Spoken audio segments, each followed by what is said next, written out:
Assalamualaikum warahmatullahi wabarakatuh.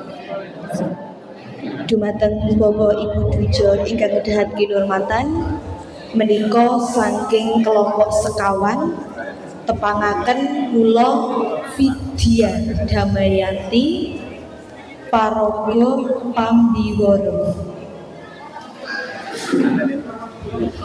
Bapak Dwijo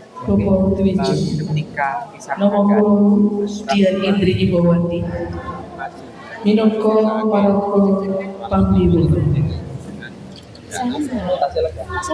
Tepangaken kula Jagat Gadian Danadiaksa minangka Paraga Pambiwara. Tepangaken Bapak kula Siti Handayani minangka Paraga Pambiwara.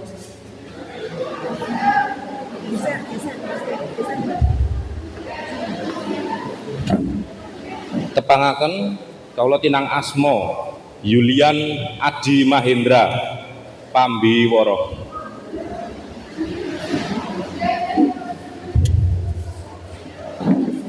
Tepangaken kula Slamet Hidayat Paraga Tampi.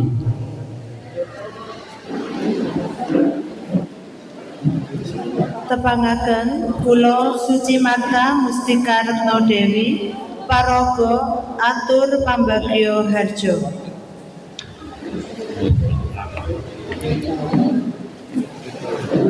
Tepangaken Bapak kula Fatmawati Sundawaningrum Paraga Pambiwara.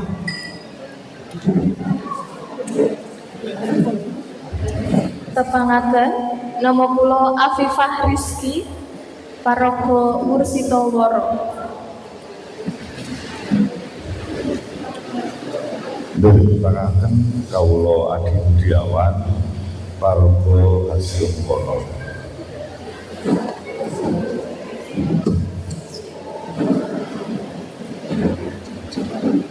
Nepangaken kula paring asma Anggara di Paraga Pasrah.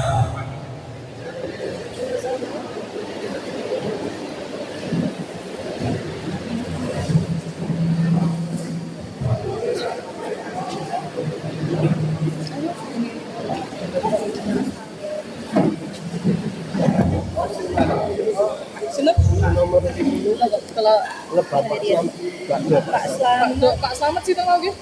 Pak Suci.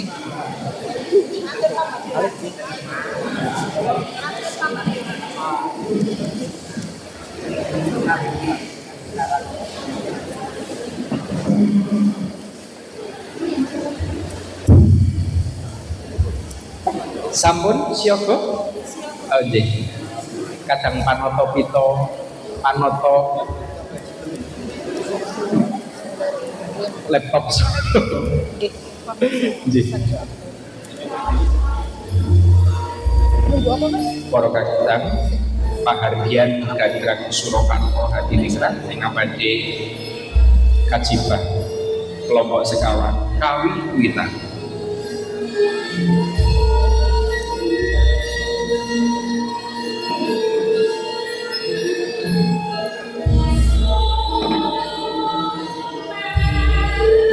Assalamualaikum warahmatullahi wabarakatuh.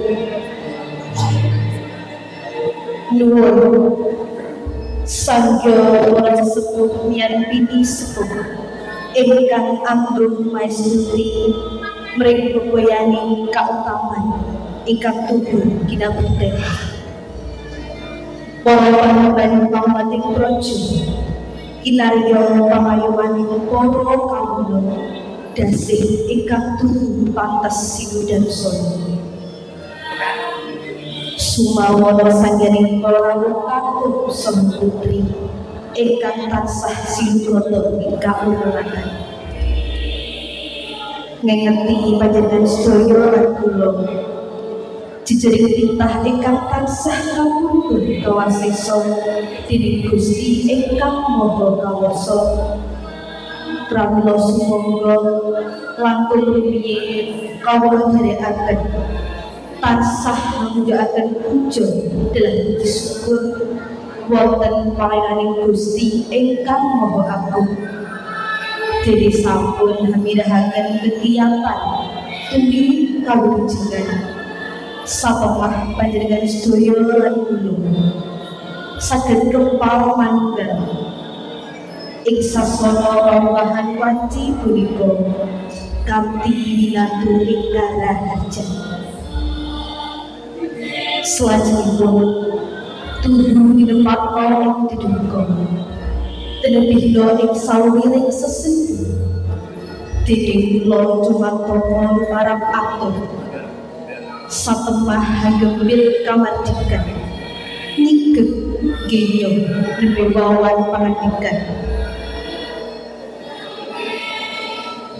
Inggih awak mundi dawuhipun Bapak Adem kula kapiji inet ngadherekaken lampahing upacara lepahan dawuhing pinanganten sanipun ninggih putra putrinipun Bapak Andri ingkang asesilih Roro Herlina dawuh kaliyan Bagus David Atmojo kakungipun Bapak Tri Septiono ingkang lenggah dedalem ing Jampirja Temanggung. Namung saderengipun nglenggara bilih kula hambuboting tiyang jugul ingkang jubluk ambalinu kontor ing seserepan miwah asor ing sawetawis pramila lan janggeping trapsila punapa dene wonten cupet jawet atur kula ing mangke ingkang saestu tan saged andamel sukornaning penggalih panjenengan sedaya keparana kula hangadang runtahing ing palaksa.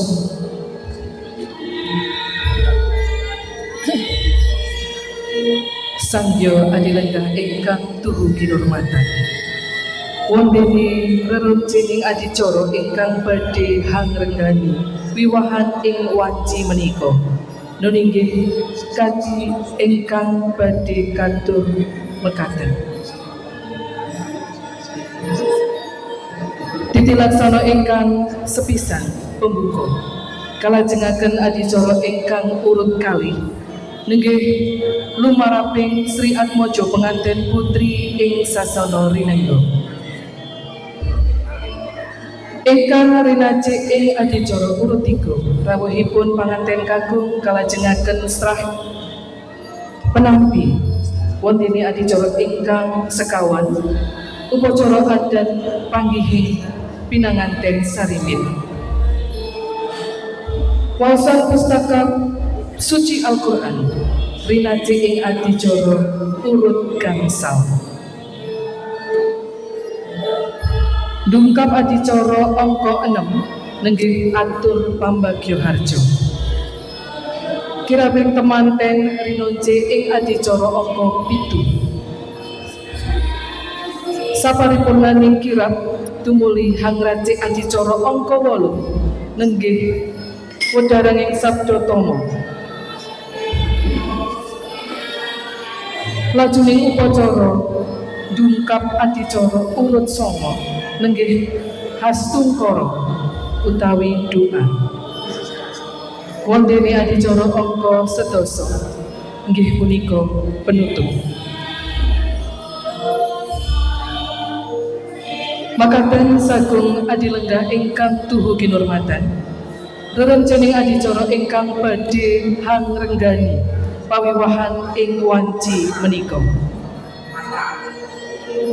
salajengipun kanthi tansah hanyadong pangayoman mring Gusti ingkang Maha Agung mugi tumapak ing gati wiwit purwa madya dumugi wasana tansah lulus raharja kalis ing sambikala kepareng upacara tumuli badhe kula adani pinangka pambuka kula ngaturaken sesanti pamiyaking warana kinarya sarana hamemayu hayuning sasana. Katur saking para rawuh, kula dherekaken sekeca lenggah kanthi mardikaning penggalih. Hangantu adicara salajengipun.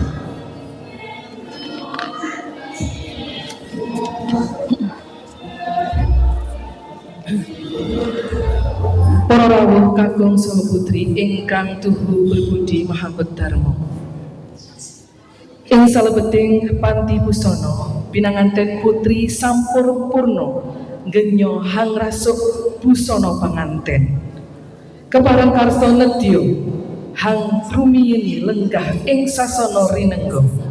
Pramila katur juru pangadi busana kasuwun hamratitisaken adicara menika. Katur juru panata pita swara kasuwun hangiringi kanthi larasing gending ketawang puspawarna laras velog padet barang.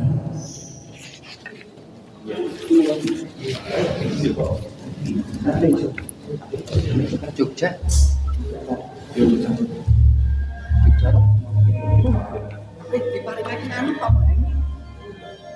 Sagung para lenggah ingkang pinantu ing karaharjan. Adicara urut 3 nenggih punika pinanganten kakung rawuhipun pinanganten kakung kalajengaken adicara srah penampi.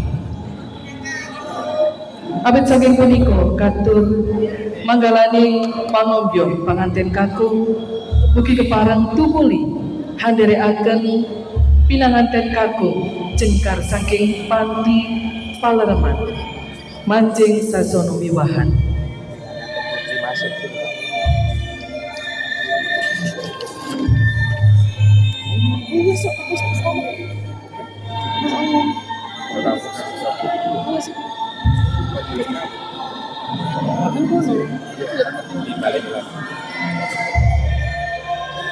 Para rawuh kakung saha putri ingkang tuhu berbudi mahabedharma.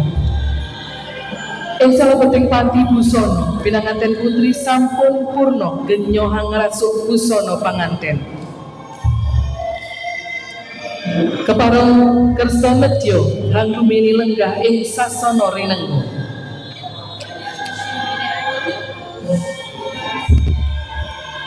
Pramila katur juru pangadi busana kasuwun hamratisaken adicara menika. Berarti sangat ya pun.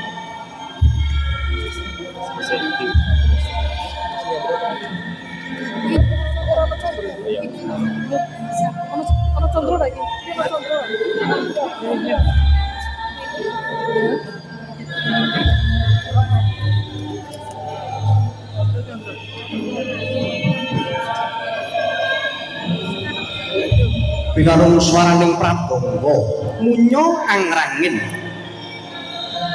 ambabar gending ketawang sekar tejo laras lindru patet manyura katingalana wanudya suwe-suwe warna pijil saking panti busana kakanthi manjing sasana rinengga.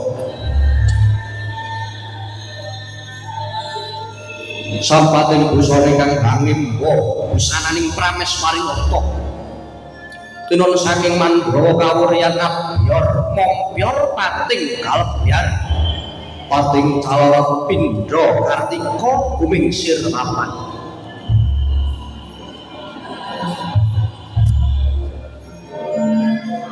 mau ing Madara Sumuna gilar-gilar pindha kencana binabar palaramane mula cendani sinungging pepawes awarna tresna rikmanjang sesunduk pinetha ulang manggal dan ape cenderung kanang miwah kering lir peksi jiwa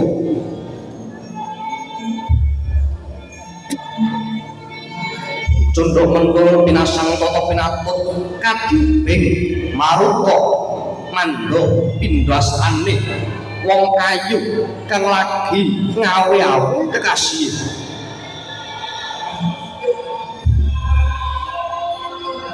Wong teko kapuleting sesekaran pilih lamun kabutuhi mbok apa kesi.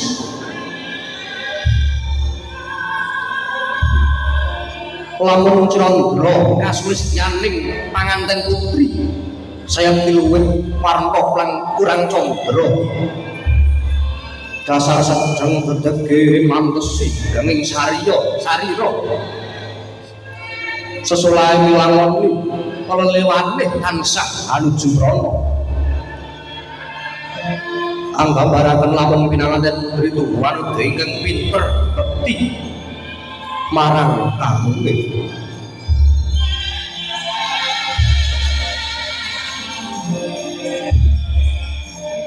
ing mangke ginyo laksana pinanganten putri wis ngancik yang kang tinuju dening juru sunggaga biya kaaturan lenggah ing dampar pinasri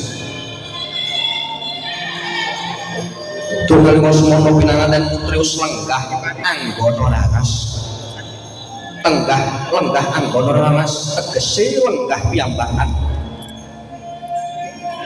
Jroning kalih awung tansah hangantu rawuhipun ingkang Raka Garwa. Parandene datan kawijil pangandikane amung semuning Madana Sungsasmita mugi pinanganten kakung daya kaaturan rawuh pramila balung jagung saumpama pinunggel semanten rumiyin pangrumpaka adicara lenggahipun pinanganten putri ing sasana lengga tumuli badhe hangancik adicara salajengipun.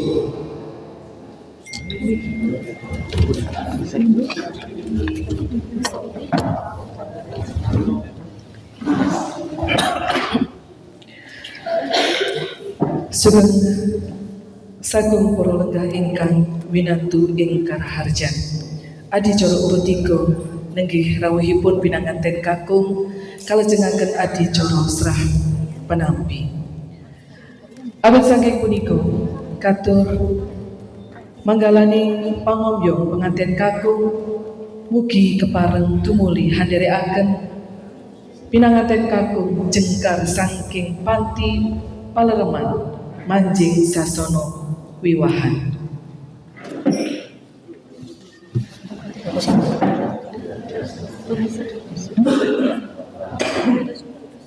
Ya kan katur Bapak Slamet Hidayat ingkang jumeneng sulih sarira Bapak Antri Kurniawan hanampi pasrahing temanten kakung jinajaran kadang juru wiroyo kasuwun siyaga ing gapuraning Wisma.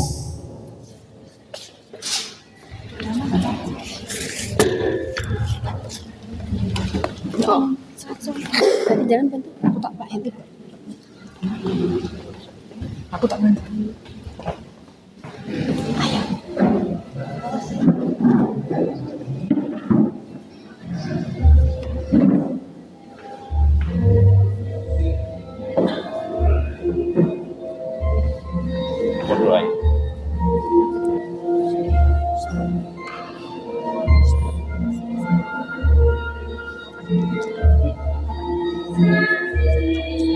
Tanggap ing sasmita risang penganten kakung.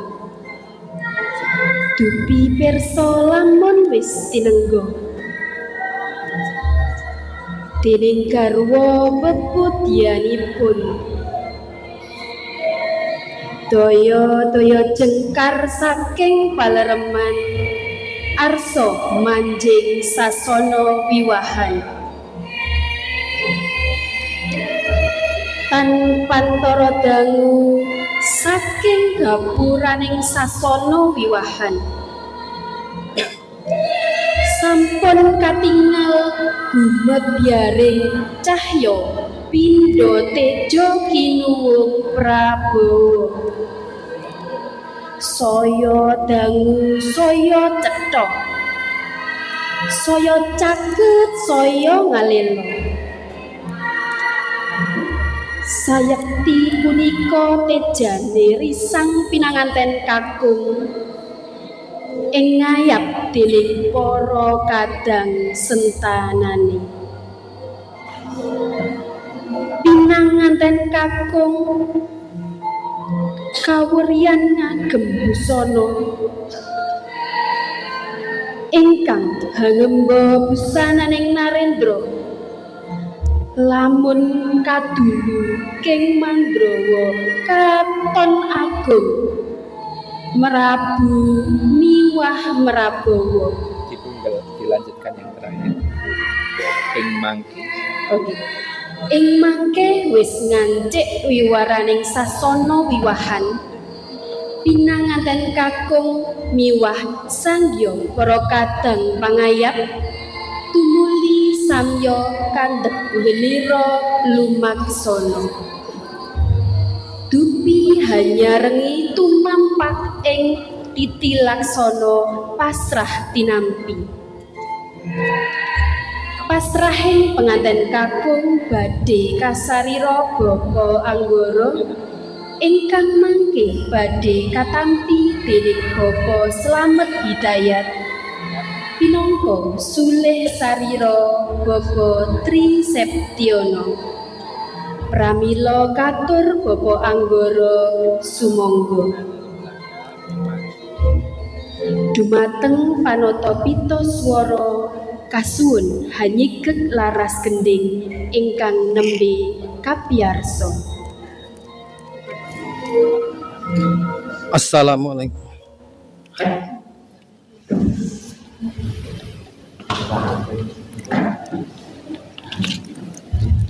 Assalamualaikum warahmatullahi wabarakatuh.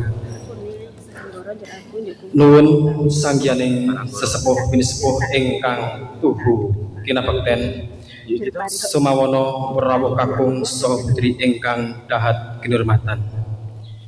Langkung rumiyin kula tansah ngujukaken rasa puji dalah syukur wonten ngarsa dalem Allah Subhanahu wa taala.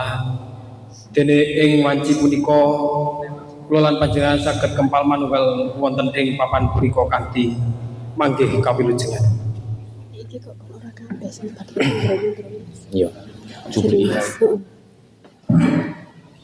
Salajengipun mugia kalilan ana kula matur wonten ngarsanipun Bapa Tri Septiono sarimbit ingkang tuhu kinurmatan.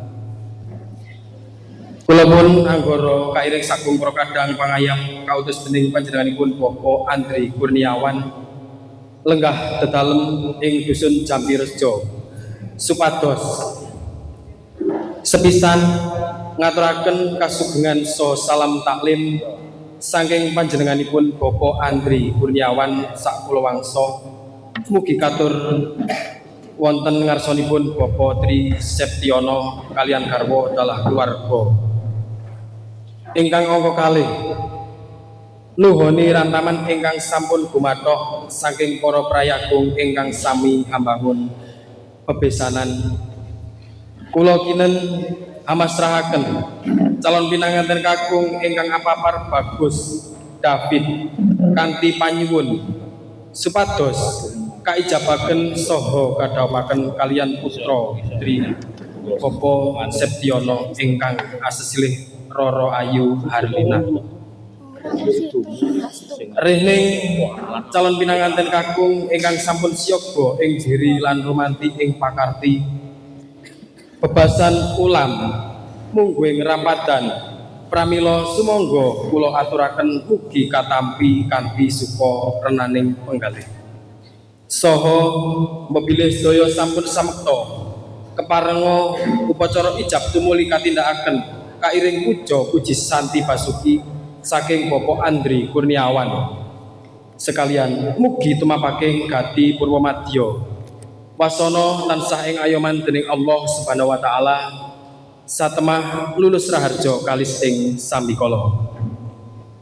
Salajengipun babar pisan kepareng matur saparipurnaning adicara sakmangke kula sekadang nyuwun pamit menyang idi pangestu mugi widodho lampah kula dumugi papan dunung sewang-sewang ing wasana mbopile wonten kiranging trapsila menyang subasita sawan kula sekadang menapa dene wonten kital kuciwaning atur kawula ingkang boten damel rena ing penggalih panjenengan sedaya parenga kula nyuwun agunging Sih Samudra Pangaksama pinangka panutuping atur ihdinas siratal mustaqim. Wassalamualaikum warahmatullahi wabarakatuh. Waalaikumsalam warahmatullahi wabarakatuh. Satuhu toto titis lan tatas wedaring sabda pasraing penganten kakung tumuli gya katampi dening Bapa Triseptiono lumantar juru wicaranipun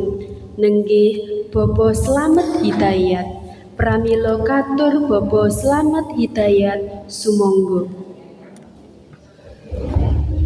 Bismillahirrahmanirrahim. Assalamualaikum warahmatullahi wabarakatuh. Nuwun sagung para alim, para sesepuh saha bini sepuh. Langkung-langkung panjenenganipun Bapak Kyai Adiwiyoso ingkang dahat kinabekten, para pangersaning praja ingkang tuhu pantes sinudarsana,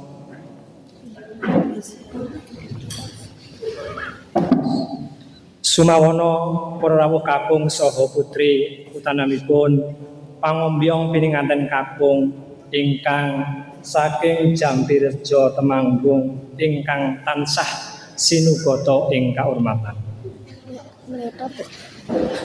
Kanthi tansah ngucapaken puja lan puji syukur wonten ngarsa dalem Allah Subhanahu wa taala Gusti ingkang Maha Agung. Kalilanana kula piniji pinangka sulih sarira saking Bapak Andri kaliyan garwa keparenga lumarang atur badhe ananggapi pasrahe pininganten kakung saking Bapak Anggara. Bapak Anggara ingkang tuhu kinurmatan. Langkung rumiyin keparenga kula hangambali ngaturaken pambagya kasugengan sarawuh panjenengan saha sapangombyo. Salajengipun hananggapi pangandikan panjenengan ingkang sepisan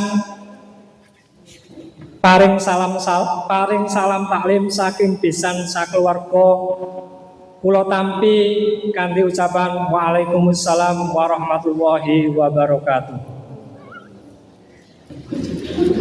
Makaten ugi salam taklim saking Bapak Andrisa Godrah. Mugi katur panjenenganipun Bapak Trisaptoyo sakaluwarga. Ingkang angka kalih panjenengan amasrahaken pininganten kakung kula tampi kanthi binahing manah.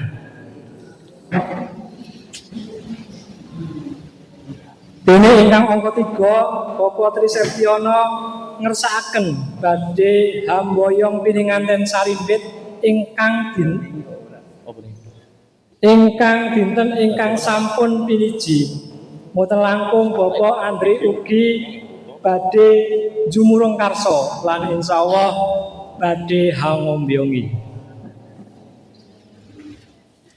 Salajengipun saparipurnaning pahargyan mangkin panjenengan ngersakaken mundhut pamit. Bapak Andri namung saged nderekaken kasugengan mugi tansah widodho ing marga ngantos dumugi punjuring parestya. Ing wangsana kula pribadi ingkang kabiji lumarat atur wonten lepat saha kital kuciwaning atur ingkang boten damel sukarnaning penggalih kula nyuwun agunging pangaksami pinangka panutuping atur. Assalamualaikum warahmatullahi wabarakatuh. Waalaikumsalam. Paripurna adicara srah penampi penganten kakung tumuli badhe hangancik adicara salajengipun.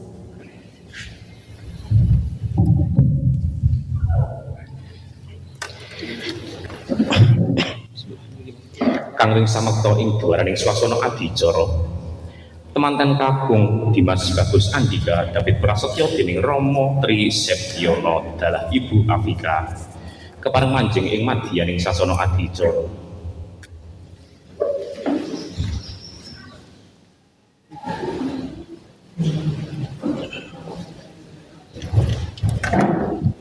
Upacara panggih temanten kapurwakan pasrah sanggan penebus.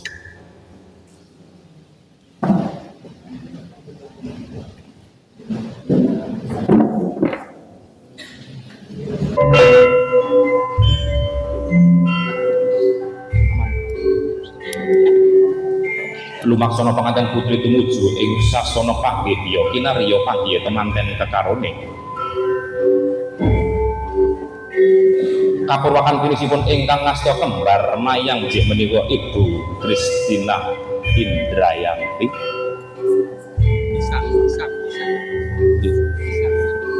Oh iya. Sanggan panebus ya sanggan pametuk awujud pisang raja hayu.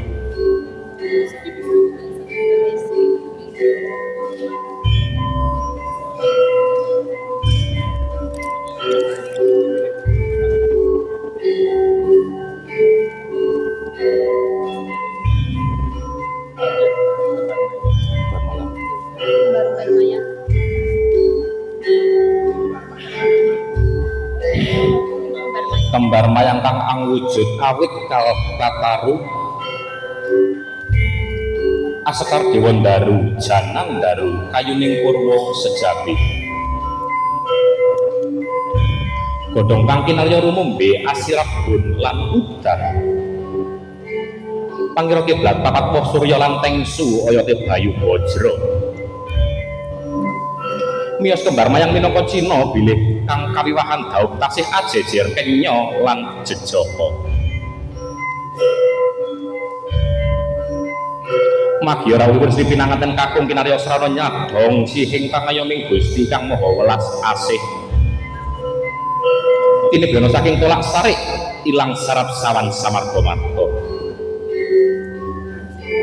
Sampun disinempakake anggone si temanten kakung mugi tansah manggih ayu saking Gusti kang dumadi.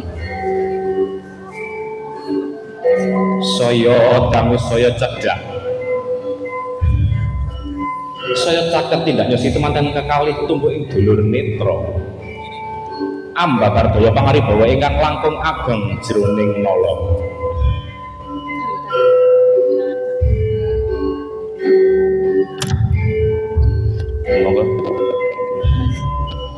Datang sarata agya asta kumlawe ambalang gantal.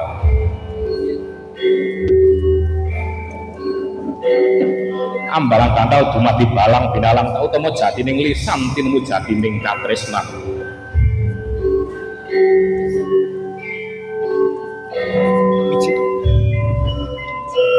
Angrupada Ranunitra padha suku tata lair mijiki ampyakipun ingkang kakung pratandha bekti jejroning putri jejering garwa.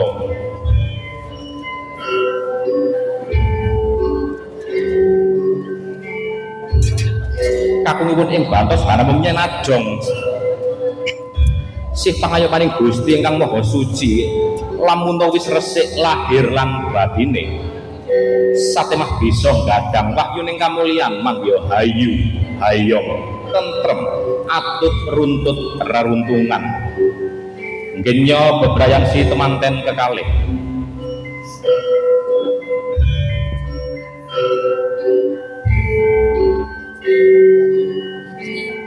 Purna memiji ampyaing ingkang kakung tumuli jinawat ingkang garwa kanthi kebak raos asih kajumunaken tandha jejering kakung arsa ngangkat derajate wanita. Ibu Juru Sundaka tumuli ngasta punang Antiga minangka panebusing upacara wiji katempelaken ing palarapane Sri temanten kekalih tumuli banting ing bantala pecah padha saknalika.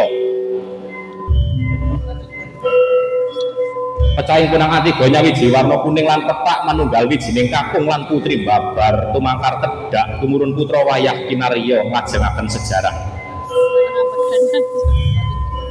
Murih kali ing sambikala kalis ing rubeda beksan nirbaya.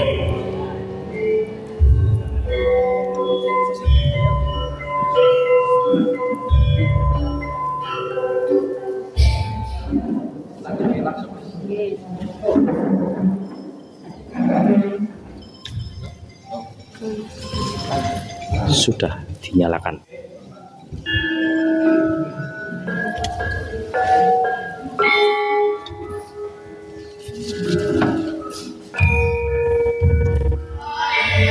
Kapurwakaning dingi Praha edan-edanan ingkang busana ugi sarwa nyeleneh sarwa nyelelek sarwa lucu lan datan wangun babar belas. Mila kinarya sarana telok mira sarana tolak balak sambi kala padha sumingkir awit ajrih dhateng praumanipun paraga edan-edanan.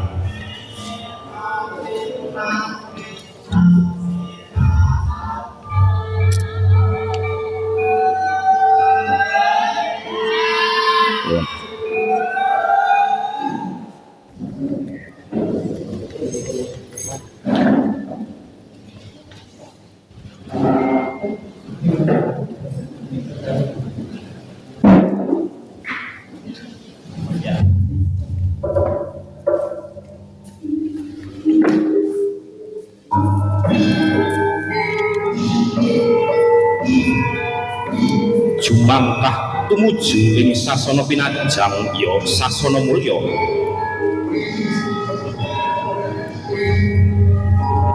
Sri temanten kekalih Bagus Andika David Prasetyo kalian hanganti kang garwa kinasih Dia Ayu Herlina Permatasari. Sarana pinajang ingkang kebak kaendahan minangka gegambaran gesang kamulyan kang nedra ginayuh Sri temanten kekalih.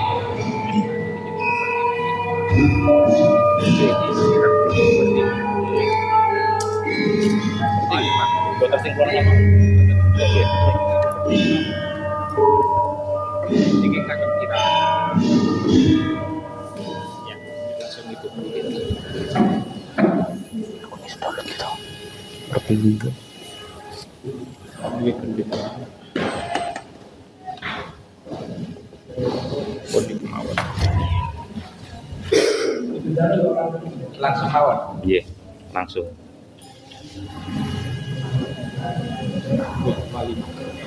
Wus kajajar dahar dampar wisuda ing sasana mulya Sri temanten kalih tumuli nindakaken upacara adat ingkang winastan upacara tampi kaya.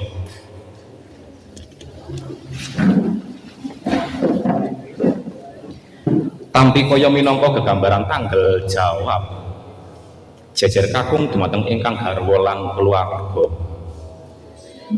ing tembe arsa ngayemi lan ngopeni. Tinampi datan wonten ingkang cicir dening temanten putri Dyah Ayu Herlina Permatasari pratandha bilih jeng Herlina ing tembe arsa dados jejering garwa ingkang setya tuhu setya bekti dhateng kagunge.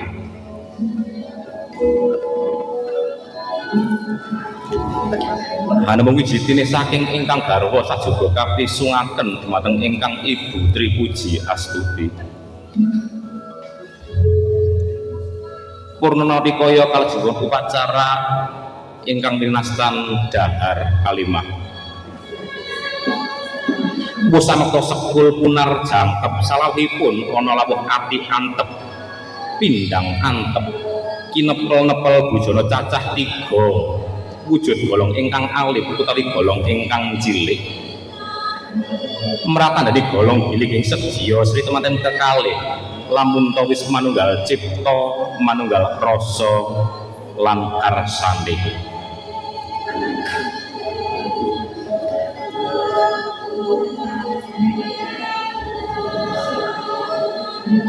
Sesampunipun dahar klimak inggih menika ngunjuk tirta wening ingkang menep mugi asring barang lir tembe katindakaken kanthi weningipun penggalih meneping kalbu satemah bisa tumbuh kang ginayuh sabda kang sadedya rahayu kang tinuju basuki kang kaesti sugeng datan pambeng slamet tanpa ribet bejo kang sarwa kajaga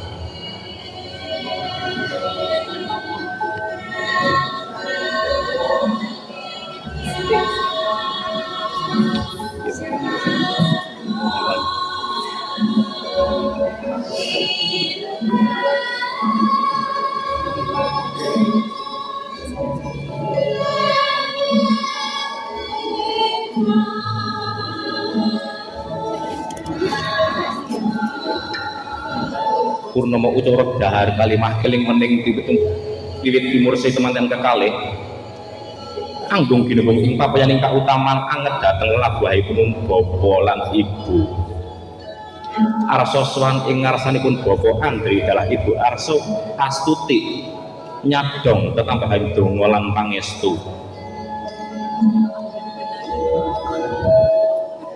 anus woh kepadange ingkang rama lan ibu sinembah ing jengku kananing rama lan ibu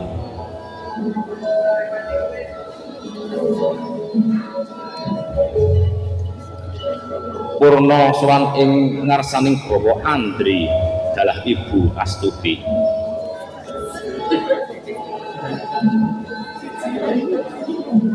tumuli banget bagus David anganti ingkang garwa Dyah Ayu Herlina tumuju ing ngarsanipun Bapak Tri Septiono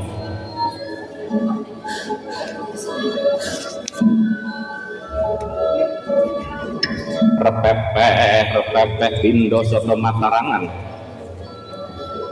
swan ing ngarsaning ingkang rama tanggap ing sasmita Bapak Tri Septiono nampi swanipun ingkang putra kinasih mijil pangandikan ingkang aris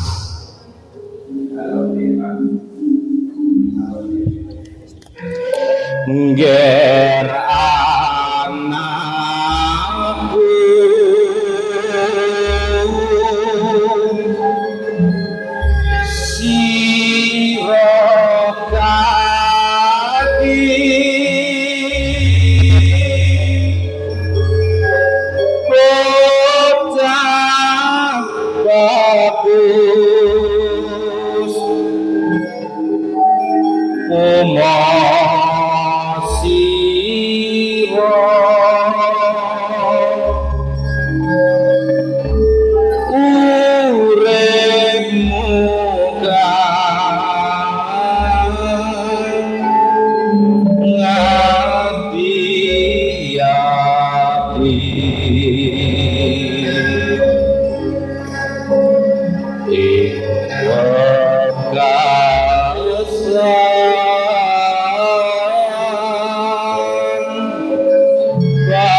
amung donga lan pangestu saking rama lan ibu kasokaken dumateng putra lan putri kinasih amrih genya mangun bebrayan tansah manggih bahagia mulya sak lambi-lambinipun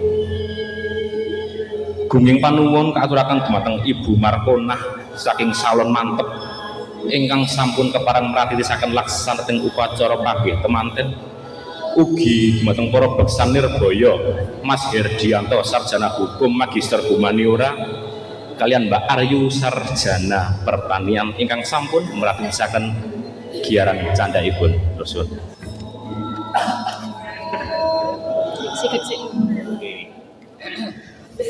Sanggya para rawuh kakung saha putri ingkang satuhu berbudi mahadarma. Dungkap adicara urut 6 nenggih atur pambagya harja saking kulawarga ingkang hamangku kersa. Saestunipun Bapak Andri nedya lumarap atur pribadi. Parandene kabekta saking sanget bombong saha bingahing penggalih hanampi rawuh panjenengan sedaya. Satemah lan saged kawijil sedya pamaturipun. Pramila atur pambagya harja badhe kasarira panjenenganipun Ibu Suci Marta. Katur Ibu Suci, sumangga kula dherekaken jengkar saking palenggahan jumeneng ing sasana sabda. Dumateng Bapak Andri sekalian, kasuwun jumeneng hangampingi.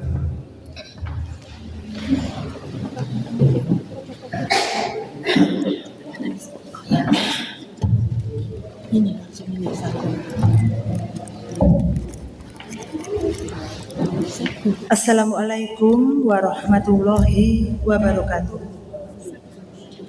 Nuwun. Sagung para alim, para sesepuh pinisepuh, langkung-langkung Bapak Kyai Adi Wiyoso ingkang dahat kinabekten. Para manggalaning praja ingkang tuhu pantes sinudarsana. Sumawana para tamu kakung miwah putri ingkang tansah sinubata ing kaurmatan. Kapurwakan kanthi mujukaken puji syukur wonten ngarsa dalem Allah Subhanahu wa taala, kula pun Suci Marta ingkang piniji pinangka sulih salira saking Bapak Andri kaliyan garwa dalah kulawarga ngaturaken pambagya kasugengan rawuh panjenengan sedaya saha ngaturaken gunging panuwun ingkang tanpa pepindhan awit saking rawuh panjenengan sedaya. Salajengipun kados sampun sami priksa bilih Bapak Andri sekalian dinten menika hanetepi darmaning asepuh hami kramakaken putra putrinipun ingkang asesilih Roro Herlina dawuh kalian Bagus David Atmojo kakungipun Bapak Tri Septiono ingkang lenggah dedalem ing banyu urip Temanggung. Wondene upacara ijabing penganten sampun kalampahan ing ngari kalenggahan punika kala wau wanci tabuh 8 wanci nuswantara imbang prajima. Saking keparingipun Allah Subhanahu wa taala awit saking donga pangestu panjenengan sedaya upacara ijab lumampah kanthi rancak kalis ing sambekala. Pramila rawuh panjenengan sedaya kasuwun hanyekseni bilih bebrayanipun pinanganten kekalih sampun sah menggah paugeraning nagari tuwin agami. Saha kasuwun paring tambahing donga pamuji mugi bebrayanipun pinanganten sarimbit tansah manggih kabagyan tuwin kamulyan dadosa kulawarga ingkang sakinah mawaddah warahmah pinaringana putra lan putri ingkang soleh lan solihah. Para rawuh kakung saha putri ingkang tuhu kinurmatan, pahargyan ing wanci punika saged lumampah inggih namung karana paring pambiyantunipun sanak kadang tangga tepalih punapa dene tandha tresna saking sagung para tamu. Ingkang menika panjenenganipun Bapak Andri kaliyan garwa dalah kulawarga boten saged atur piwales menapa-menapa kejawi namung ngaturaken gunging panuwun ingkang tanpa pepindhan kairing panyuwun wonten ngarsa dalem Allah Subhanahu wa taala mugi sih kadarman panjenengan sedaya pinaringan lelintu ingkang satraju. Salajengipun Bapak Andri sekalian ugi nglenggono kathah kekirangan saha kalepatan anggenipun nampi saha ngacarani rawuh panjenengan sedaya wiwit saking kirang gupuh aruh lungguh tuwin suku ingkang boten damel suka renaning penggalih sagung para tamu ingkang punika Bapak Andri sakulawarga nyuwun agunging sih pangaksami. Ing wasana dumateng para tamu kakung saha putri kasuwun hanya kecakaken anggenipun sami lelenggahan ngantos paripurnaning pahargyan ing mangkih kanthi mardikaning penggalih. Hambok bilih dumugi titi wanci para kadang juru lati ngaturaken pasugatan. Kasuwun mugi wonten keparingipun hangrahapi pasugatan ingkang katur. Pinangka panutuping atur, wonten kiranging trapsila punapa dene lepat atur kula ingkang boten damel suka renaning penggalih sagung para tamu. Keparenga kula hangadang rumetahing sih pangaksami. Billahi taufik wa hidayah. Wassalamualaikum warahmatullahi wabarakatuh. Nuwun.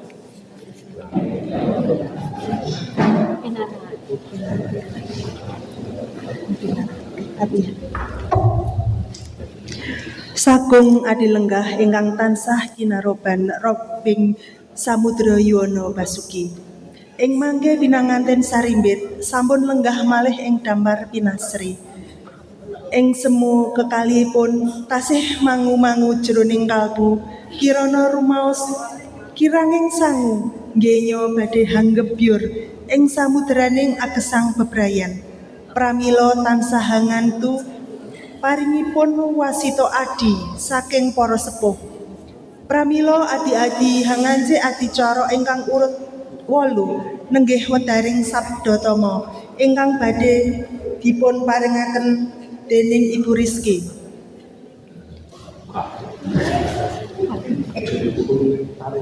Katur ingkang tuhu kinabekten panjenenganipun Ibu Rizky sumangga kula dherekaken.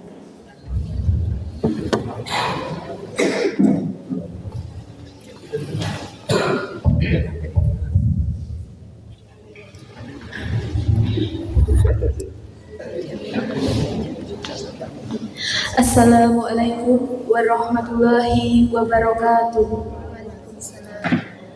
Para sesepuh saha bini sepuh ingkang tuhu kinabekten, para manggalaning praja ingkang tuhu pantes sinudarsana. Sumawana para rawuh kakung saha putri ingkang tuhu kinurmatan, keparenga sumangga kula dherekaken hangunjukaken puji syukur wonten ngarsa dalem Allah ingkang Maha Agung. Dene wanci menika sampun pinaringan rahmat, nikmat saha kegiatan dumateng panjenengan sedaya lan kula satemah saged hanyekseni sesarengan dawuhipun putra pinanganten sarimbit. Dumateng Bapak Andri sekalian, kula nderek mangayu bagya dene panjenengan sampun kalaksana hanatepi saperangan saking darmaning asepuh nenggih mikramaaken ingkang putra. Kula nderek memuji mugi pinanganten sarimbit lestari pinistining jodoh tansah atut runtut bagya mulya ngantos bubuting yuswa. Sanggya adilenggah ingkang tuhu minolyang budi menawi ing wanci menika kula piniji atur wursitawara dumateng pinanganten sarimbit saestunipun boten trep jalaran tasih kathah para sesepuh saha pinisepuh ingkang langkung kono wonten babagan mangun bebrayan. Para dene murid boten damel cuaning penggalih Bapak Andri sekalian. Senajan aurat kapaksa badhe kula sendikani boten kitang naming bebasan mrica kecut ganjel amben. Pramila dumateng para sesepuh saha pinisepuh kula nyuwun palilah saha pangestu mugi-mugi punapa ingkang kula aturaken mangke wonten gina paedahipun tumrap pinanganten sarimbit. Nak Mas pinanganten sarimbit ingkang tuhu bagya mulya panjangkanipun agesang bebrayan mekaten gayuh kabegyan saha katentraman lair lan katos. Suwargi Ki Ageng Surya Mataram kagungan paugeran gangsal perkawis tumraping jejodohan. Nomor setunggal kudu antarane urip karo urip. Nomor kalih, kudu antarane manungsa karo manungsa. Nomor 3, kudu antarane priya lan wanita. Sekawan, kudu antarane dewasa lan dewasa. Nomor gangsal, kudu antarane seneng lan seneng. Gangsal perkawis kala wau menawi dipun raosaken sak keplasan ketingalipun lucu. Nanging menawi dipun suraos kanthi saestu jebul nggadahi makna ingkang lebet. Nak Mas penganten sarimbit ingkang kula tresnani, kados namung menika wawasan ingkang saged kula aturaken menawi gangsal perkawis kala wau saged panjenengan tindakaken. Insyaallah kegayuhan panjenengan mangun gesang bebrayan ingkang tentrem lahir batos badhe kasembatan. Sanggyaning para rawuh kakung saha putri ingkang tuhu kinurmatan, mekaten ingkang saged kula aturaken dhateng pinanganten sarimbit. Mugi-mugi saged kinarya jala ing lampah pinanganten genya badhe mangun balewisma ing madyaning bebrayan agung. Ing wasana kathah ingkang pinanggih kirang saha lepat atur kula keparengan panjenengan sedaya langkung-langkung dumateng Bapak Andri Sarimbit paring agunging pangaksami. Minangka panutup ing atur, wassalamualaikum warahmatullahi wabarakatuh. Waalaikumsalam warahmatullahi wabarakatuh. Mekaten wadaring wursitawara saking panjenenganipun Ibu Rizky, mugi-mugi dening pinanganten sarimbit saged kancandi pindho jimat paripeh kinarya apa ring lampah nggenya badhe lelumban ing madyaning agesang bebrayan.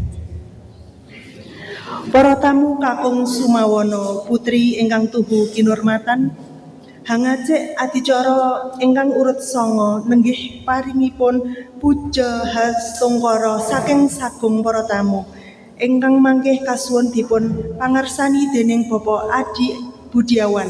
Katur panjenenganipun Bapak Adi Budiawan, sumangga kula dherekaken.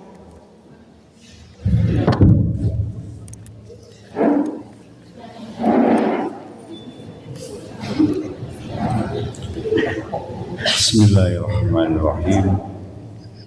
Assalamualaikum warahmatullahi wabarakatuh.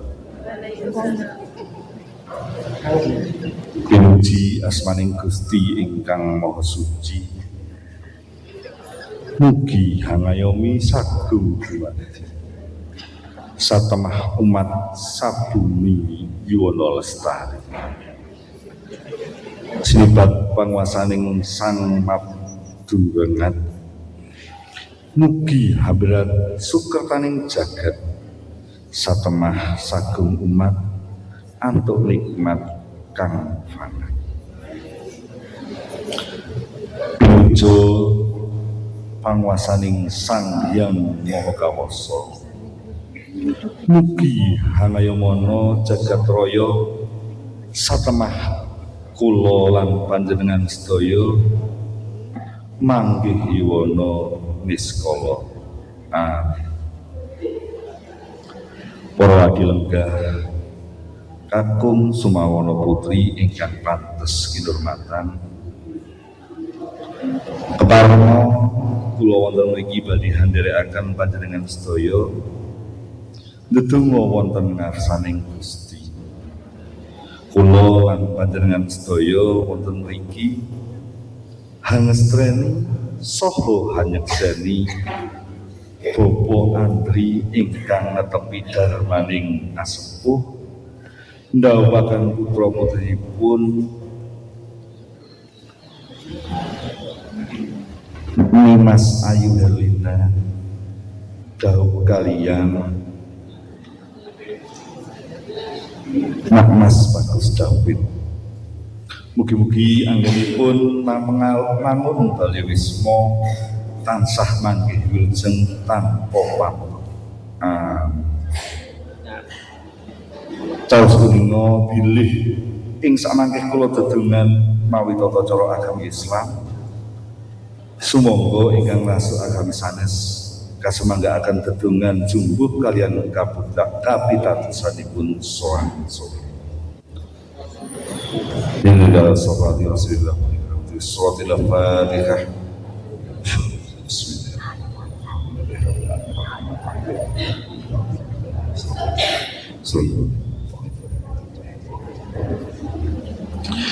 Duh Gusti, kula ingkang maha agung, ing wekdal menika kita sedaya ngempal manunggal ing papan menika nelakaken sih tresna kita sedaya dhateng keluarga ingkang hameng bugati saha ngestreni lan hanyekseni anggenipun Bapa Andri netepi darmaning asepuh Mahargya Suta Amiwaha Siwi ingkang sesilih Roro Helena pikantuk Bagus David putra Bawa Tri. Mugi-mugi paduka kersa paring tumurunning berkah saha barokah kapatedakaken dhateng keluarga ingkang hameng bugati. Langkung-langkung dhateng temanten sarimbit ingkang nembe kemawon mangun bali wisma nyatani baitanging keluarga. Duh Gusti kula ingkang maha welas lan asih, mugi paduka kersa nuntun lampahing temanten sarimbit, mugi dadya keluarga kang ayem tentrem, keluarga kang bagya mulya, keluarga kang sakinah mawaddah warahmah, tansah atut runtuh reruntungan langgeng ngantos pinjang dinten pungkasan. Mugi paduka kersa paring sih rahmat kekancening tresna awujud golek kencana ingkang bangkit tata jalma keturunan ing bangun miturut dhateng tiyang sepuhipun, keturunan ingkang migunani tumrap agama bangsa lan negara.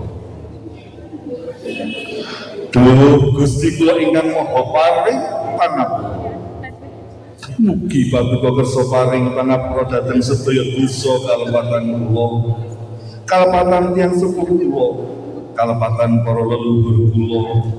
Namung dhateng paduka kula nyuwun lan namung paduka ingkang kula sembah, lan namung paduka ingkang saged ngijabahi menawa ingkang dados donga panuwun. Rabbana atina fid dunya hasanah wa fil akhirati hasanah wa qina adzabannar. Subhanaka Allahumma wa bihamdika. Wassalamualaikum warahmatullahi wabarakatuh.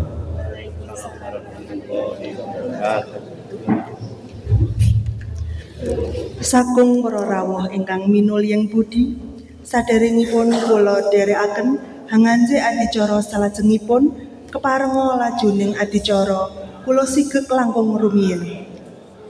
Saperlu atur kalodhangan dumateng para kadang juruladi, hangaturaken pasugatan katur sagung para tamu minulya.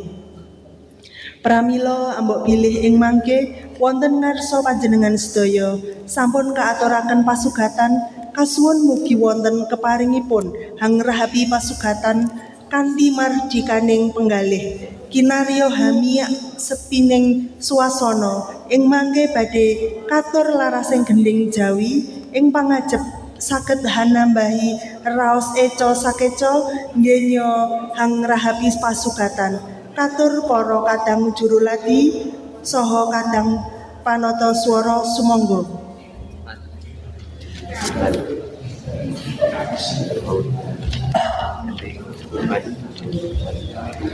Sangyaning para rawuh kakung saha putri ingkang tuhu kinurmatan, boten dangu malih pahargyan menika badhe paripurna pinangka pratandha paripurnaning pahargyan menawi pinanganten sarimbit jinajaran Rama Ibu kepareng cengkar saking palenggahan tumuli jumeneng wonten korining sasana pahargyan saperlu hanambi paring pangestunipun para sagung para tamu. Namun saderengipun kula nderekaken hanganje adicara panutup keparenga kula ingkang piniji handherekaken lampahing adicara. Saestu nggona kathah kekirangan saha kalepatan ingkang boten adamel sukareraning penggalih saking para tamu. Pramila kula namung saged hangaturaken tebih titi woheng dami kinupus binuntel roheng lopo. Sedaya kekirangan saha kalepatan nyuwun kuming pangaksama. Dumateng Ibu Juru Pangadi Busana kasuwun hampratitisaken jengaripun pinanganten sarimbit saking sasana rinengga manjing gapuraning sasana pahargyan. Dumateng kadang panatoswara kasuwun hangiringi kanthi larasing gendeng laras lancaran udan mas. Ing wasana sumangga kula nderekaken hamungkasi panghargyan ing siang punika kanthi memuji manjalmaning sesanti jaya-jaya wijayanti mugi rahayu ingkang samya pinanggih dirgahayu pinanganten sarimbit. Pinangka panutuping atur kula hangaturaken sugeng kondur mugi widodo ing margi ngantos dumugi punjering parastya. Wassalamualaikum warahmatullahi wabarakatuh. Waalaikumsalam.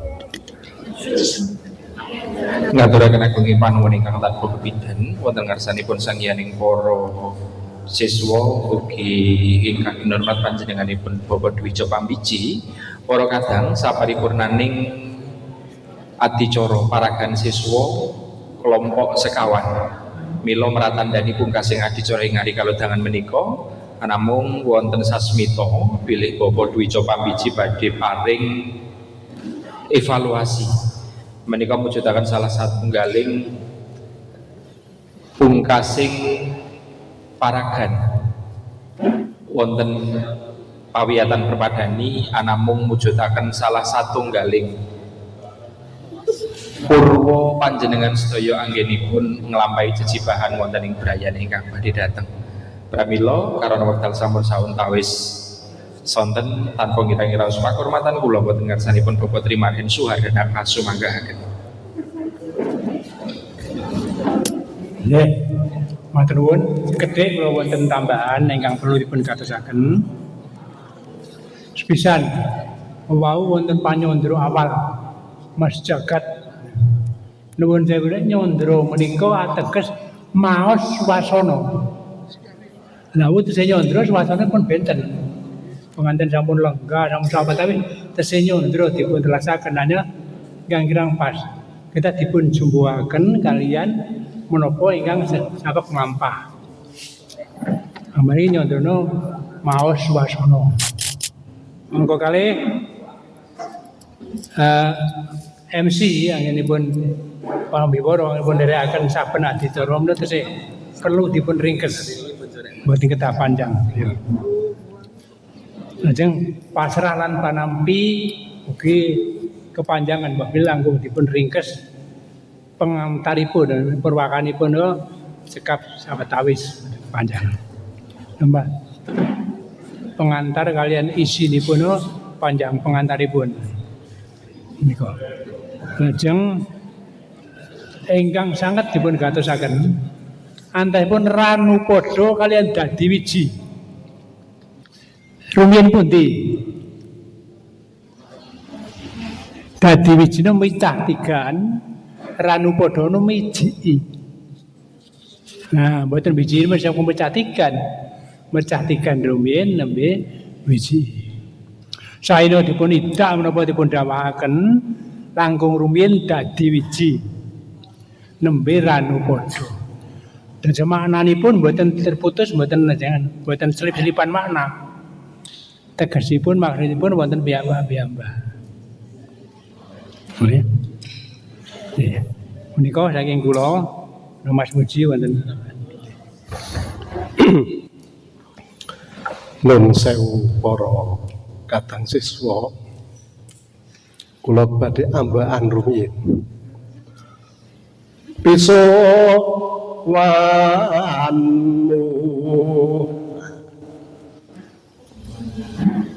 Ket Dimas manten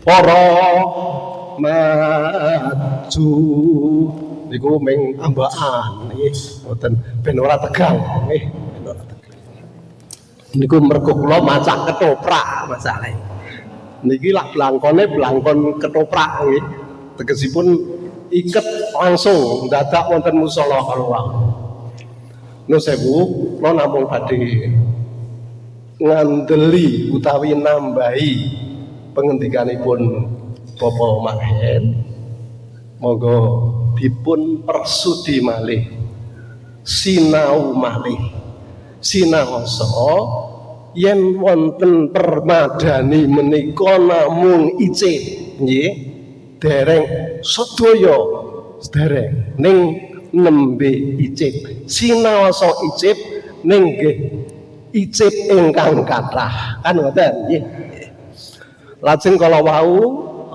kula pirengaken menapa kedaling lati menika ingkang kedah dipun latih intonasi sampun sae namung menapa widodo kalian widodo menika beda nggih dumateng kalian dumateng ingkang laras kan dumateng seratanipun DH nggih nah lan sak piturutipun mangke dipun waos malih menawi tasih wonten wekdal ngantos dumugi wisuda dados mangke panjenengan tetep gladang malih lan ugi sinau malih amargi tasih wonten pendadaran sinerat gitu mangke sampunipun pendadaran sinerat nembe wonten Gladen Panemrama lan sak piturutipun nembe panjenengan dipun wisuda. Nah, ingkang langkung awrat mboten wonten ujian. Mboten wonten paragan, ning ingkang langkung awrat menika wonten ing bebrayan agung. Nggih. Ning sampun kuwatos jalaran panjenengan sampun nggadahi utawi kagungan sangu, gitu. Ora kitung sithik nggih. Tegesipun mangke saged sekedhik ning saged sinau dados kathah. Menika saya sangat kalau mau sampun wani sedaya boten wonten ingkang menapa gradul namung intonasi lafal menika kedah sinau ning sampun wani sedaya. Menika sampun sae. Nggih, tegesipun bab tata cara kala wau ingkang pun ngendikaken Pak Marhen menika pancen panjenengan kedah sinau malih ingkang leres sampun ngantos babagan busana nggih. Kula lak busana. Anggenipun busana radi ting srowol utawi dipun paringi dipun suwuni pirsa dhateng masyarakat. Iki blangkon apa? Menika kedah pirsa. Iki gelung apa menika kedah pirsa amargi panjenengan yen sampun winisuda minangka warga permadani panjenengan awrat sangginipun ning ampun kuwatos tetep saged nggih mekaten bab basa panjenengan saged sinau mekaten ingkang saged kula aturaken kirang langkungipun nyuwun gunging pangapunten. Assalamualaikum warahmatullahi wabarakatuh. Kula kunduraken Mas Ranto. Kok nono malah Yayi Patih. Oh. Sampun. Nggih. Salajengipun kangge hamungkasi paragan ing adi kaledangan menika mboten nges menawi dereng nggih. Saderengipun dahar, nah menika dereng lengkap menawi kakang kula menika dereng ngendikan. Sumangga. Duduk. Nggih. Kula badhe matur babagan tetembungan ingkang tasih lepat kemawon. Supados panjenengan mangke sampun boten lepat malih. Menawi tembung tumapaing, boten tumapaking, boten tumapaking, tumapaing. Menika saking tembung tapak seselan lajeng panahipun ing nggenyo mboten ngenyo nggen anggone dadi anggenyo prapteng dede prapteng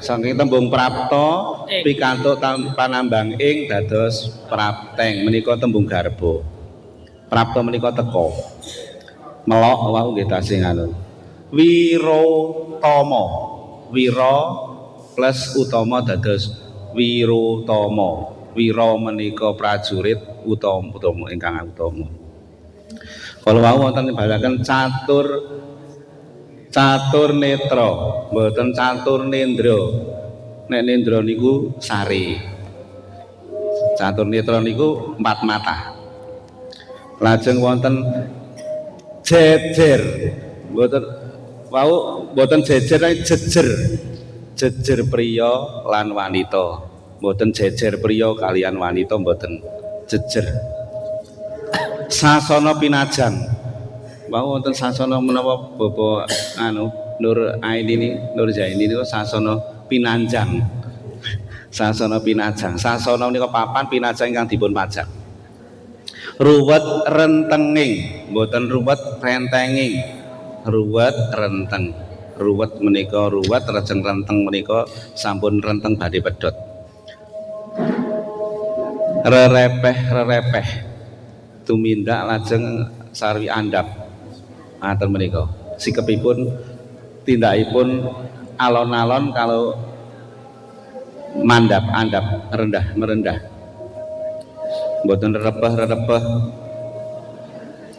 berbudi sanes berbudi awit basa Jawa mboten gadah ater-ater ber menika berbudi luber lan sanes-sanesipun wonten ingkang donga menika esunipun donganipun sampun sae namung pemenggalanipun ingkang dereng trep duh Gusti kula ingkang maha agung duh Gusti kula ingkang maha agung panjenengan ingkang maha alit kedah menika setunggal wiwit kala wingi janipun wiwit kala wingi menika nggih kedahipun menika setunggal ukara boten dipun pedhot duh Gusti kula ingkang maha agung duh Gusti kula ingkang maha agung nggih wabile ngaten kemawon mangke menawi tasih wonten tetembungan asanipun bijing nalika pepanggihan saged dipun rembak malih ngaten Mas Bapak saya sampun para kadang mungkasi adicara samenika mboten pepak menawi kula panjenengan sedaya mboten foto sesarengan kangge abadining pawiyatan lan ugi kangge kenang-kenangan ingkang badhe dateng monggo tanpa ngira-ngira supakurmatan kula wonten ngarsanipun sangyaning para siswa ugi sedaya kadang dwija pamungkas sumanggaaken foto sesarengan wonten ing sak ngajeng sasana pinajang sumangga